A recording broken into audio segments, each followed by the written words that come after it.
ادامه بخش چهره‌های ماندگار.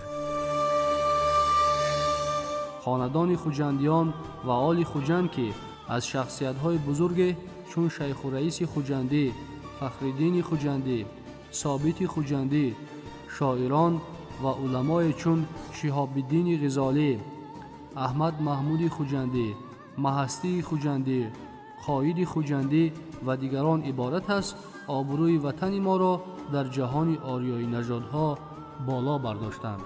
خوجند کمال و کمال خوجند خود را مشهور جهان ساختند.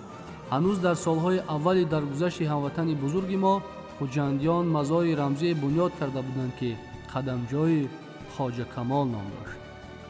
شاعران و عالمان و هنرمندان مشهور این شهر به مثل شیدای خوجندی، شوخی خوجندی، لسان خوجندی، نازل خوجندی، فخری رومانی، تاشخواجه اسیری، صادرخان حافظ، حاجی حسین رازی، صدیق صحاف عنعنه فرهنگی خواجه کمال را ادامه می‌دادند.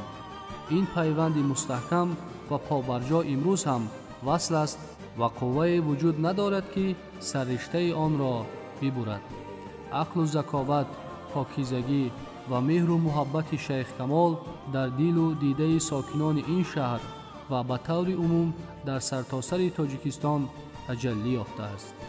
درخت اندیشه های بشردوستانه شیخ کمال مثل درخت زندگی عصرهای عصر سرسبز و استوار باقی خواهد ماند.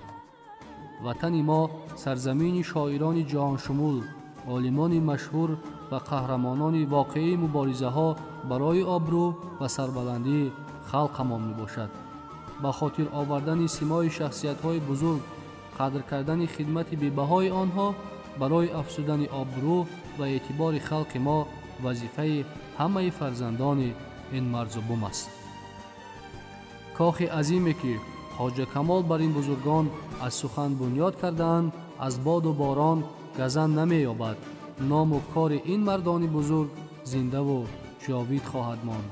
عزیز و گرامی داشتن آثار این بزرگان، آموختن و در زندگی خود استفاده بردن پند و حکمت ایشان بهترین خاطره است که ما به افتخار آنها بنا می‌سازیم.